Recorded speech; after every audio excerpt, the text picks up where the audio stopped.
Olá, internautas do J+, hoje a coluna é em vídeo, como a gente tem feito, né, pelo menos uma vez por semana, e temos uma presença mais que ilustre hoje aqui no programa. Norma Pereira, aqui de Canoinhas, foi empossada deputada federal em Brasília na tarde de quarta-feira. A Norma é a primeira mulher da história de Canoinhas a ocupar esse cargo.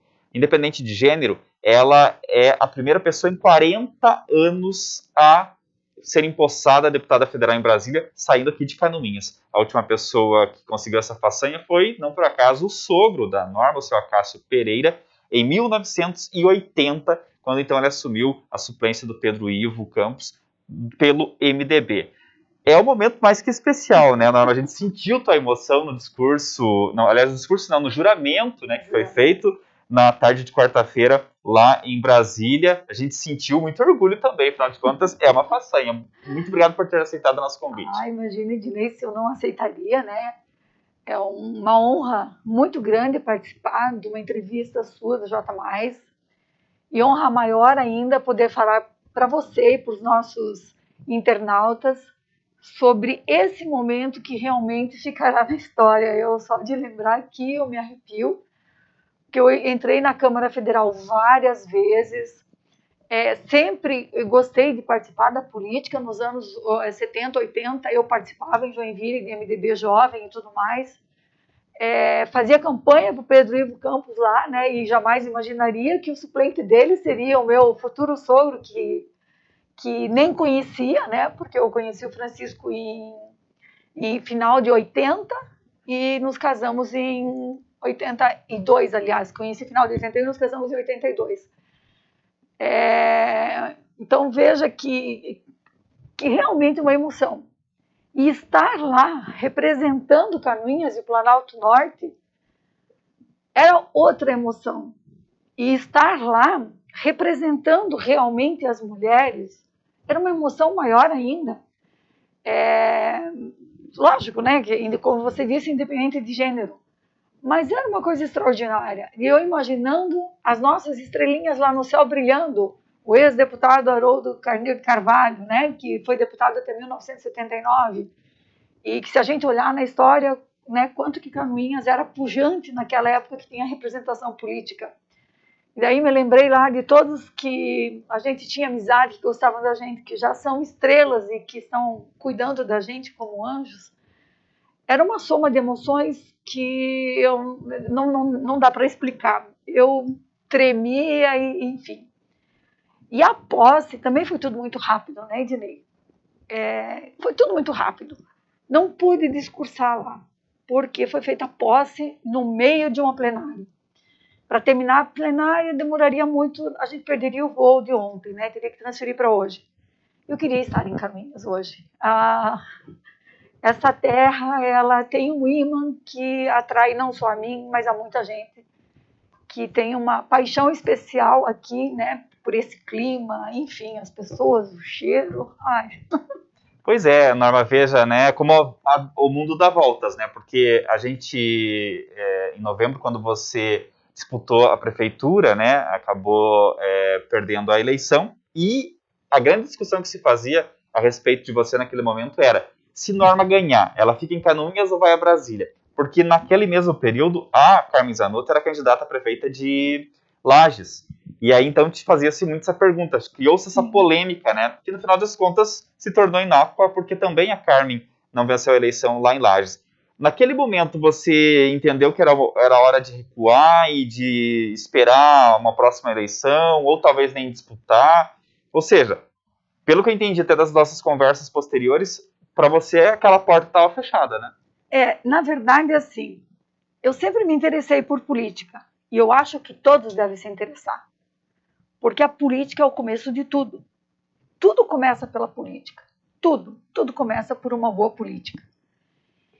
E como eu sempre me interessei por política, por educação em casa, com os meus pais, apesar deles não serem políticos, mas eles sempre tiveram interesse pela política, saber a história em quem eles iam dar o voto de confiança, que ia administrar um imposto que a gente pagava. E fui para Joinville, né, muito jovem, ali com os meus 14 anos e meio, e me envolvi também na política, porque tinham amigas que participavam do MDB jovem, etc. e tal, exatamente aquele período de ditadura e partir para um sistema democrático. Aquilo tudo era muito instigante e eu gostava de participar daquilo, de conhecer as pessoas, de saber a história das pessoas e analisar realmente quem vai para a política por vocação, para querer fazer um trabalho que dê resultado para uma comunidade como um todo, ou se ele quer ir para a política porque ele precisa resolver os problemas dele. Então, participar da discussão política, isso é uma coisa que, se eu viver mais 50 anos, e Deus queira que eu viva, eu vou ter esse interesse até o último dia da minha vida. E eu vou votar, nem eu esteja numa cadeira de roda, eu vou votar sempre. Porque o voto, na minha concepção, ele é sagrado, é alguém que vai cuidar da saúde, da educação, que se todos estiverem bem, eu estarei bem. Então, se a gente analisar esses aspectos, nós temos que compreender que a política, ela tem que fazer parte do nosso dia a dia e nós temos que interessar por ela, sim, para nós termos o melhor. Isso é uma coisa que eu tenho falado porque, como eu te disse, veio da base. E como veio da base, isso cresce com a gente, né, e faz a gente se interessar e participar. Mas aí que ainda voltando à pergunta, quando aconteceu isso, de a Carmen não ter sido eleita, você também não foi eleita, você achou que aquela porta estava fechada? Você achou que não? Sim, aquela sim, eu já tinha virado a página. Já tinha virado a página, já tinha pensado, que política, como você disse, você participa uma vez, você acaba viciando, né? E você é uma política por natureza, né? Isso a gente percebe. Então, certamente, você estaria em outros momentos políticos, mas naquele você achou que não... Aquele era a página virada. E como é que foi quando te disseram, olha, parece que a Carmen vai aceitar... Aí eu fiquei pensando, meu Deus, vai começar tudo de novo, né? O coração começa a bater, vem os questionamentos, a gente não sabe o que responder. É muito difícil você não saber o que pode acontecer, então eu preferia que as coisas acontecessem. Eu recebi a informação que era de certeza, e daí falavam 99,99%. Falei, mas não é 100. 99,99%, né, é o mesmo que 1. Eu quero 100% de segurança para poder me planejar. E segunda-feira foi todas as tratativas para estar terça em Florianópolis, e que a deputada Carmen estaria lá à noite, enfim. E a gente se organizando para ir para Florianópolis no dia seguinte, vem o telefonema às 10h15 da noite, 22h10, do gabinete da deputada Carmen. Norma, você amanhã em Brasília às 13 horas para tomar posse. Então, imagina se não tivesse passagem num voo para chegar lá no horário, né? O desespero que daria. Você havia adiantado até pra gente, né? Que você iria conversar com a Carmen. De repente era posse. Lá em Florianópolis. Era reunião com o diretório, ao meio-dia. E daí, à noite, nós conversaríamos com a deputada Carmen, que ela chegaria em Florianópolis pelas 20 para tomar posse hoje como secretária de Estado da Saúde. E às 22h15, nós nos programando para ir para Florianópolis, veio o telefonema do gabinete da deputada Carmen. Norma, às 13 horas amanhã no gabinete para tomar a posse, que a princípio a posse seria no gabinete do presidente da Câmara Federal.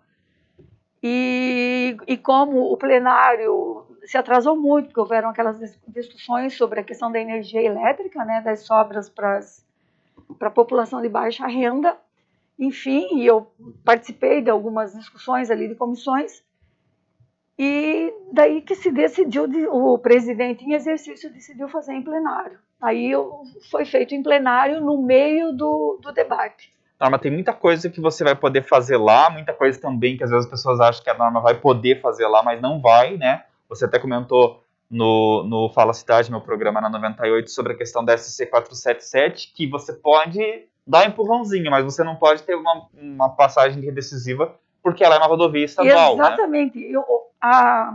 Desde a confirmação de que eu deveria estar ou em Florianópolis ou em Brasília, eu não contei quantas, mas eu devo ter umas 50, 60 mensagens. Norma, se você for, por favor, o hospital e a SC 477 priorize.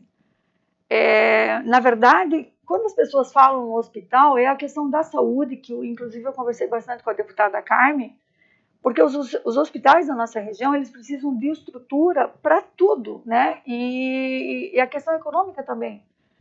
Porque as cirurgias eletivas não podiam ter parado esse tempo todo, as oncológicas, as cardiológicas, são tantas coisas para resolver. Então, era aí o problema do H1N1, que é outro problema grave no meio da pandemia. Mas, com certeza, né, a nossa secretária, com a habilidade e o conhecimento que ela tem e a história dela, quando ela é secretária de Estado da Saúde, com certeza ela fará um grande trabalho. E com certeza, maior ainda, nós conseguiremos algo para que o nosso hospital e que nós possamos dar um atendimento adequado na saúde, que é uma das prioridades, além do combate ao Covid. Agora, existe uma prioridade para você, um assunto que lhe é muito caro, desde o tempo que você estava como vereador aqui, que é a questão do INSS, que aí sim você consegue ter um poder maior, porque a gente está falando diretamente de um problema de governo federal, né? Pois é. O problema do INSS é que o INSS não tem peritos concursados. A Associação dos Peritos, Nacional dos Peritos, que eu não lembro o nome do presidente, ele entrou com uma ação que o INSS não pode contratar médicos para fazer perícias.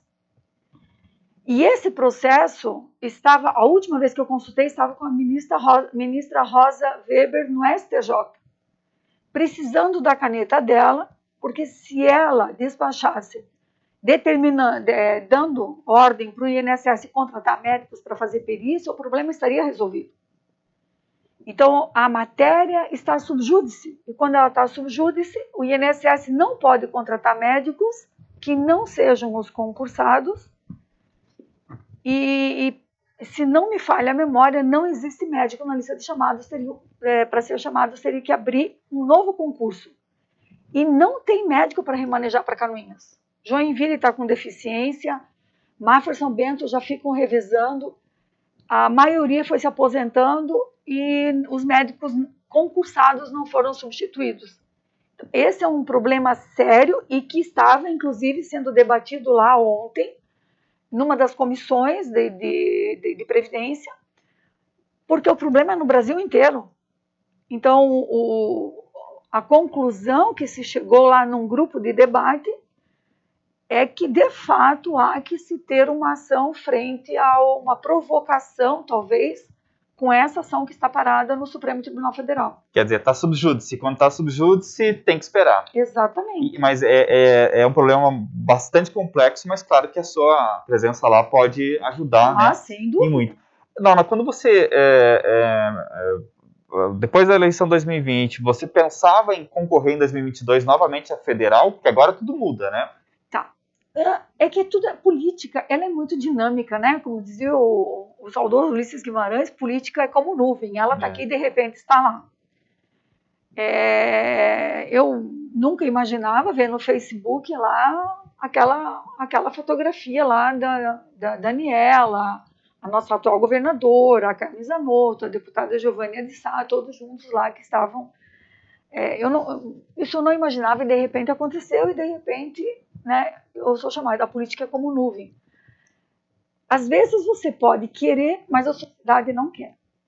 Não é o teu momento que a sociedade não quer. E eu tenho muita humildade para saber perceber isso, Ednei. Se a sociedade acha que o nome é merecedor e que deve disputar, eu vou.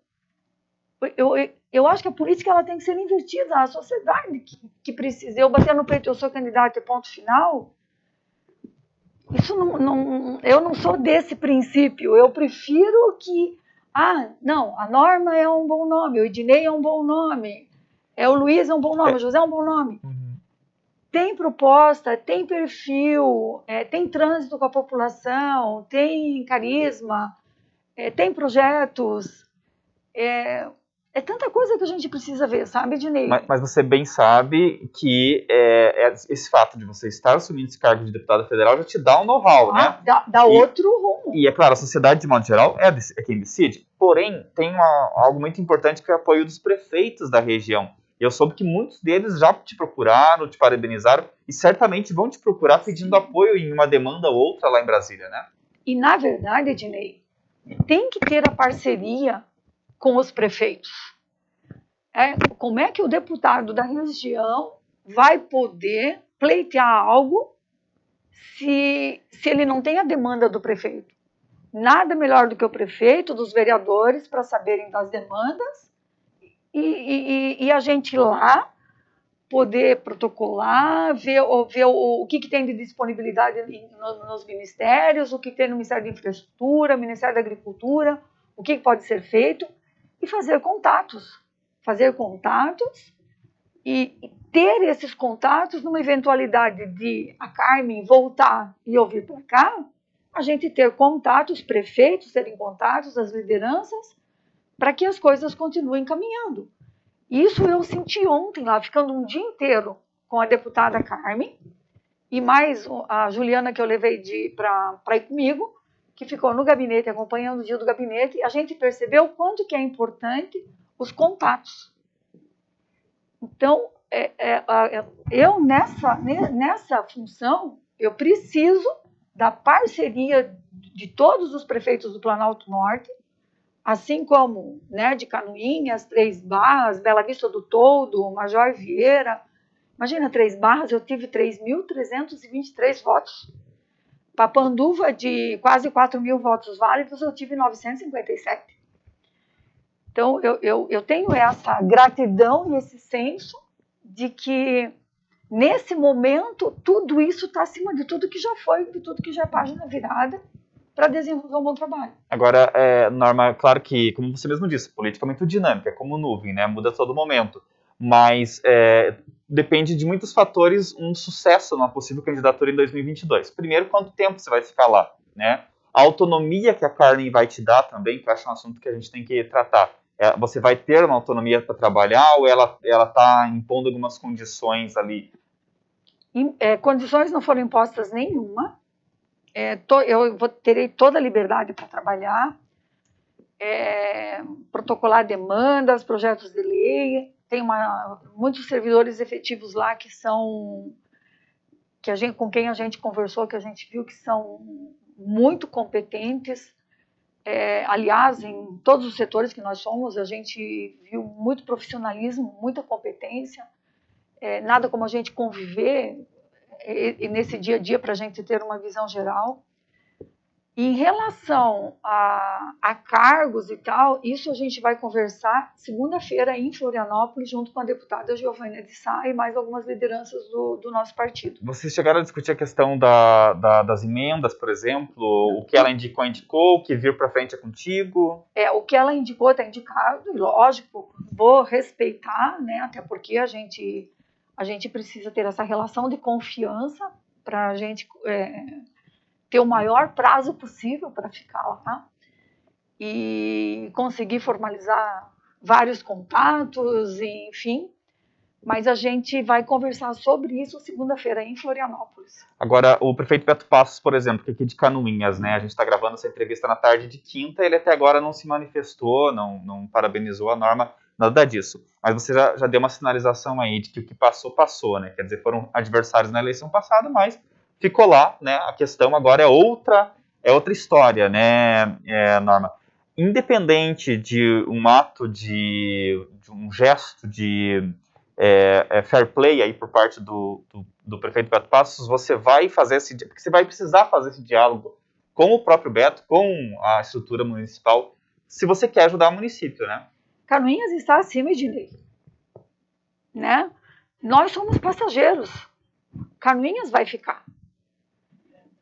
E o político, ou mesmo você na tua vida pessoal, qualquer um no trabalho, na relação com o seu chefe e tal, ele precisa saber distinguir as coisas para que ele esteja bem e quem fica estará bem.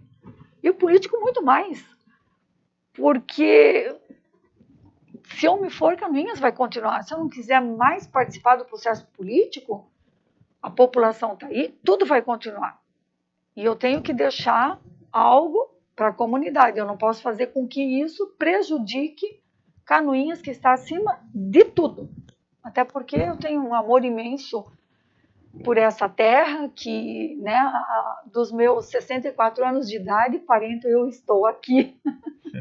Agora vamos avançar um pouquinho mais no tempo, né? Só fazendo perspectiva, porque isso é a questão para a gente discutir adiante. Mas hoje a gente tem um cenário aqui se desenhando com 2 deputados disputando a região já, que é o Chiodini, que é do MDB e já é deputado federal, vai buscar a reeleição, e o Cobalcini, que é deputado pelo MDB, deputado estadual pelo MDB, vai tentar uma vaga em Brasília também. Então os dois já estão articulando para formar para de alguma forma conseguir ter uma influência aqui na nossa região. Claro que os planos deles foram agora um tanto quanto prejudicados pela sua posse lá em Brasília, né? Mas não é sobre eles que eu quero falar. Eu quero falar sobre o prefeito Beto Passos, porque ele já demonstrou um desejo de disputar uma vaga na Assembleia. E aí, vamos dizer assim, diante desse cenário, da possibilidade de você assumir até o final do mandato, e do prefeito Beto Passos estar bem também lá em meados de 2022, você vê como uma possibilidade, uma dobradinha para que o Planalto Norte emplaque um deputado estadual com Beto Passos e uma deputada federal com Norma Pereira, e a emenda ainda mais essa minha pergunta, deixando claro aqui que isso retoma um protagonismo que Canoinhas perdeu há muitos anos, né? Quer dizer, imagina com uma dobradinha, deputada federal e deputado estadual. E aí você pode até achar que estou provocando, falando de Beto Passos, mas é que no momento, regionalmente, é talvez o nome mais expressivo hoje. Eu volto ao que eu falei antes. A gente tem que ter capacidade de avaliar o momento. Se esse for o melhor momento e se isso se desenhar para que Canoinhas tenha representante na Assembleia Legislativa e na Câmara Federal, por que não? Então, e o que nós temos que ter capacidade de saber transmitir esse recado para a população e também reiterar, porque hoje a população está bem mais consciente, de que os outros deputados mandam emendas. Mas eles mandam para cá 100 mil reais, 200 mil reais. De 15 milhões que eles têm de cota individual, vem isso. O resto é para a região deles. Não é distribuído proporcionalmente em todo o estado. Agora, se eu tiver 15 milhões de emendas parlamentares, eu não vou esquecer, eu tive votos em 120 e tantos municípios. Lógico que eu não vou esquecer de município do Planalto Serrano, por exemplo, que tem um nível de pobreza alto também, que é a mesma situação do Planalto Norte. Não, óbvio que, mas a prioridade será Canoinhas e região. É como todos fazem, né, Como todos fazem. Então, em vez de vir 100 mil para o hospital, transformado em exames médicos, carimbar verba que venha para o custeio do hospital, porque se a verba vir carimbada, não dá para mudar o CNES na prefeitura e ela tem que ir para o hospital para investimento no hospital. Ou para biblioteca virtual para os nossos alunos, por exemplo. O que a gente precisa é trabalhar nesse sentido. Então, eu não vejo nenhum problema. A gente tem que saber interpretar isso e a população se conscientizar de que votar em fulano, ciclano de lá é permitir que em 4 anos venha 100 mil reais, 100 mil por ano, 200 mil. E eu até quero fazer o levantamento de quanto que se somaram todas as emendas que vieram de todos os deputados nos últimos 4 anos para a gente ter uma referência. Isso que às vezes tem aquelas negociações, que vem as emendas por votações de projetos de lei e tal, tem as emendas de bancada. O governo federal às vezes abre programa rapidinho, a gente estando lá pode conseguir cadastrar o município. Então a população que tem que visualizar isso e a própria população se conscientizar de que não existe voto distrital, mas a população tem que implantar o voto distrital, porque os meus 64% dos votos aqui em Canoinhas já foi um recado de que o canoinhense, que é alguém daqui, né, a própria votação do Leoberto, do PIC também, ela, né, foi expressiva para deputado estadual. Mas e que, acima de tudo, é importante ter uma unicidade em torno de um nome, porque a gente não consegue eleger dois, né? Exatamente. É um e assim com bastante sacrifício, né? O que importa é que, para a alegria das pessoas que gostam de você e para a tristeza de quem não gosta, você está de volta ao jogo político, né? Estou de volta no jogo político. E mais forte do que nunca. Mas forte, muito animada, com muita vontade de trabalhar. Vim de Brasília com muito gás. Estou praticamente 36 horas sem dormir, mas o sono não está me fazendo falta, porque as mensagens que eu estou recebendo de tanto carinho, e responderei uma a uma. Quero falar para quem eu não respondi ainda, tenho paciência, eu vou responder um a um, porque não quero dar para assessor, secretária, porque cada um tem as suas particularidades e eu tenho algo especial para falar. Então, responderei um a um, nem que eu leve 15 dias, 20 dias, mas eu responderei um a um. Estou à disposição, sou muito aberta a sugestões, a ideias, a críticas. Se algo não estiver correto, eu tenho que me posicionar de uma forma diferente. Gosto de ouvir isso. É importante saber o que as pessoas pensam, o que elas acham, para a gente sempre se profissionalizar, não. Adaptar aquilo para poder desenvolver um trabalho de qualidade. Queria encerrar essa entrevista, além de te desejar muita sorte nessa nova empreitada, né? Remeter à primeira resposta sua, quando você falou das pessoas que já não estão mais aqui e que tem uma herança política, né, da qual você dá continuidade agora lá em Brasília. Eu fico imaginando, de onde ele esteja, o que o Chico está pensando, né? Nossa. Porque ele foi sempre o teu maior incentivador, teu maior torcedor, né? E eu fico imaginando se ele esperava que a esposa dele ia chegar tão longe, né? E repetir a façanha que o pai dele conseguiu lá em 1980. Então, você que, claro, era muito mais íntima do Chico, pode dizer, será que ele imaginava que hoje... Ele está vendo em algum lugar, né? Se você acredita que há algo além dessa vida terrena. Mas ele deve estar radiante, né? Esteja onde esteja. Não, tanto que ele me empurrou de volta para a política, né, Ednei? Eu já estava muito acomodada lá e feliz com a minha vida aqui em Canoinhas. E me jogou, me estimulou. Não, você tem que ir para vereador, depois não, você tem que ir para deputado federal. Normal, alguém tem que dar uma sacudida no Planalto Norte. Nós precisamos nos acordar e ver que a falta de representação política está dando um prejuízo muito grande para a nossa região. E você é corajosa, você gosta de conversar com as pessoas, que tal? Eu não gosto de fazer discurso, Ednei. Eu gosto de estar com as pessoas, de conversar com elas. Eu prefiro esse diálogo próximo. Eu te conheço, eu sei o teu jeito, as pessoas e tal. Nas campanhas, quando a gente ia nas casas, era a maior felicidade. Aquilo valia muito mais do que subir num palanque e falar. Subir num palanque e falar, às vezes a gente pode dirigir palavras que ofendam as pessoas. Às vezes você pode falar coisas que são desvirtuadas. Então, o discurso, eu acho ele muito...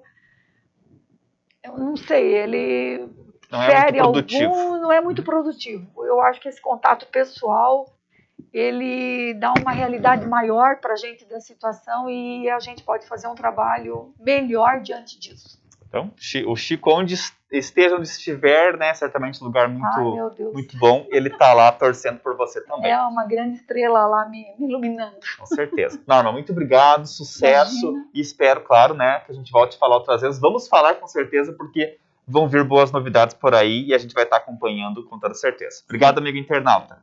Eu também quero agradecer e assim, Ednei, assim que tiverem definidas as comissões das quais eu participarei, tudo e tal, eu te mantenho informado, né, para você manter a população informada e que todos saibam quanto que é importante efetivamente nós termos um representante lá. E vou fazer o possível e o impossível para fazer o melhor, porque a nossa cidade, a nossa região, nosso município merece, e o nosso estado. Com certeza. Até a próxima. Até a próxima.